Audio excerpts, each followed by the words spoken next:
Olá pessoas, bem-vindos e bem-vindas ao Vives. Eu sou a Vivi Maurei e nesse podcast compartilho algumas reflexões sobre livros, filmes e séries, cultura pop, tudo que não consigo colocar no Substack.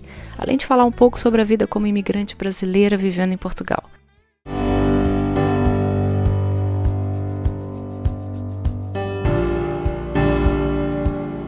E aí, pips?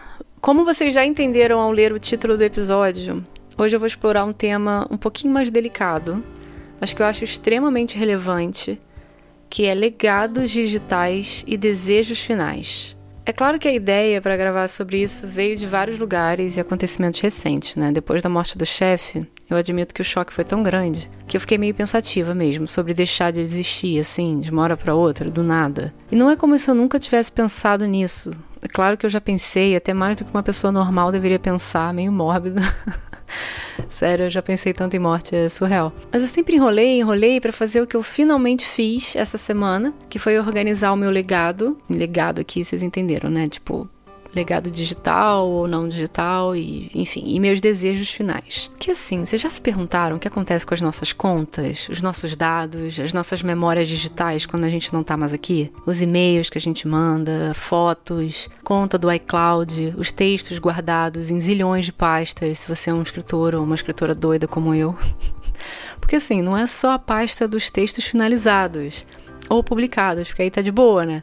O problema é a pasta dos textos em desenvolvimento, cheio de erro, rascunhados, com ideias horrorosas. Bom, enfim. Eu sei que é um assunto desconfortável, mas eu acredito de verdade que essa conversa é necessária, senão eu não teria nem trazido aqui. E por coincidência, enquanto eu fazia puzzle de 1000 peças no Réveillon, eu fiquei em casa, eu escutei um episódio do TED Talk Daily, que fala justamente disso, do que deixar avisado, estruturado e informado sobre a sua morte, né? São as doulas da morte, ou algo assim, que são essas pessoas que ajudam nessa organização dos desejos finais e tal. É sensacional. E mesmo que não fosse possível a criação de um testamento digital, não importa muito. A gente pode simplesmente escrever o que quer e deixar as instruções para quem a gente confia, com tudo explicadinho como deve ser, tintim por tintim. Eu acho que isso não é, né? Não é difícil. E eu sei que muita coisa que a gente faz no dia a dia, e-mails e até fotos que vão automaticamente para a nuvem das nossas tapiocas ou feijoadas ou aquele copo de vinho, inútil total, eu sei, são muitas vezes, na maioria das vezes, lixo. Mas quem é que para organizar essas pastas e apaga essa gordura das fotos que realmente importam? A verdade mesmo é que a gente deixa tudo para lá, na tal da nuvem, e provavelmente estão aí numa pasta do iCloud ou Google Fotos, que estão protegidas por senha, que ninguém sabe, na teoria, né? E ninguém nunca vai saber, se a gente quiser assim. Ignorar isso tudo, eu acho que é deixar um estresse e uma preocupação a mais para quem fica. E isso é relevante porque existe todo um impacto emocional nessas pessoas. Imagina, então por que não organizar de uma forma para que seja mais fácil e menos doloroso para todos? Essas plataformas já estão preocupadas com isso, criaram a herança digital. Se você tem Gmail, conta do Google, eles têm o Inactive Account Manager, que permite criar contatos de confiança, que eles vão poder acessar os seus dados após um período de inatividade. Tem todo um aviso, assim, nós vamos enviar um e-mail para saber se está realmente inativo, tem um e-mail de segurança, tem um telefone, tem várias etapas para, né, não disparar isso com erro. Digamos assim, é super bem, é bem controladinho e bem organizado. E o Facebook também tem uma coisa parecida, o iCloud também. E eu resolvi configurar tudo. Eu deixei o contato que vai receber o link para poder fazer o download exatamente das coisas que eu vou permitir baixar. Tem coisa que dá para clicar e dizer que, né, que não pode, que não precisa. Eu preparei a mensagem que a pessoa vai receber com instruções, preparei o e-mail automático que as pessoas vão receber também, caso mandem e-mail, né, depois desse momento de conta inativa. E, sei lá, vai que alguém não sabe ainda, que pode ter acontecido uma coisa comigo, manda o e-mail e vai receber essa mensagem automática, né, com o meu texto. Enfim, configurei tudinho. E quando a gente pensa em testamentos, eu acho que passa pela cabeça que são documentos complexos e legais e precisa de advogado e tal. E eu acho que é por isso que a gente acaba não fazendo quando a gente é jovem e acha que é imortal, né? Mas tirando essa parte mais complicada, se você tiver muitos bens, família grande e tal, rico é foda, né? Aí você vai precisar de ajuda mesmo. Se você for uma pessoa simples, como eu, pode simplesmente escrever os seus desejos finais, dividir por tópicos num bloco de notas compartilhado, ou imprimir, sei lá. Eu botei num bloco de notas compartilhadas. Eu acho que pelo menos assim facilita a vida de quem fica, né? Pensa bem, é um gesto poderoso.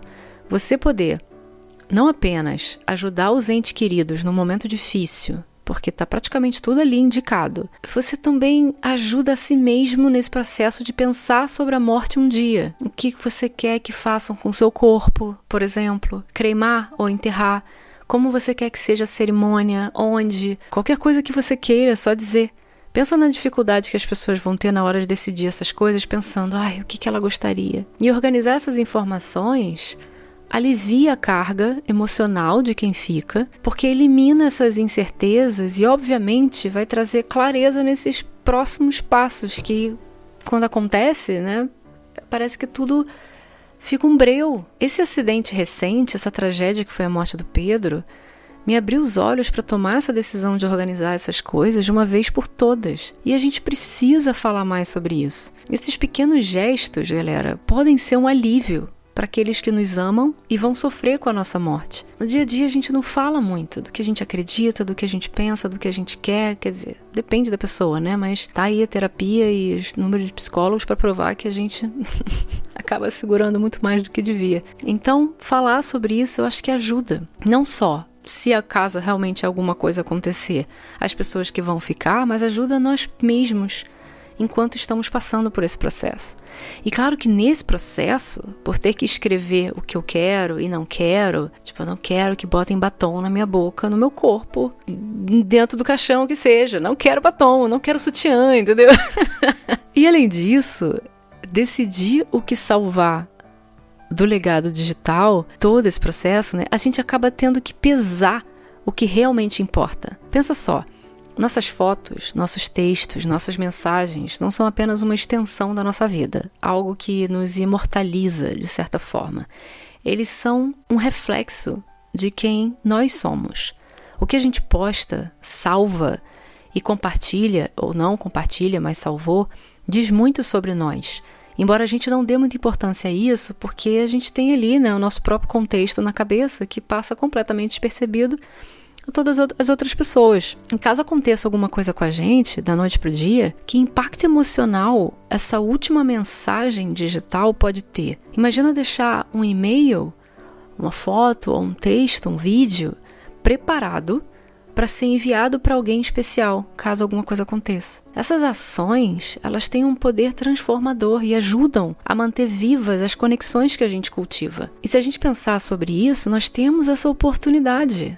Ainda dá tempo, né? Enquanto agora chegar, parar e fazer. E para além disso, a gente pode escolher o que fica imortalizado e o que vai ser apagado depois quando a conta ficar inativa. Você pode configurar isso. Então a escolha do que sobrevive do nosso legado digital protegido por senha é nossa. Então você pode escrever num bloco de notas, guardar numa pasta que não tem senha, onde pessoas podem ter acesso, ou imprimir, deixar num lugar especial e seguro para que seja aberto no momento apropriado. Enfim, tem tantas formas simples de cuidado básico, pelo menos. A gente nunca sabe quando a morte pode chegar pra gente, certo? Estamos aqui um dia, no outro a gente pode não estar. E por mais difícil que seja aceitar isso para muitos, eu deixo aqui um convite para todos e todas. Falando muito sério aqui. Vocês já pararam para pensar nesses legados, sejam digitais ou não? Então, considerem organizar algo bem simples, uma lista de contas importantes, bancárias, instruções sobre o que fazer com as suas redes sociais, instruções sobre o que fazer com o seu corpo, sobre a cerimônia, enterro, e talvez até deixar uma mensagem escrita mesmo, ou gravada, ou o que seja, para os seus entes e amigos queridos. Eu acho mesmo que ao fazer isso, a gente está cuidando das pessoas que a gente ama, mesmo não estando mais por perto, né? No caso.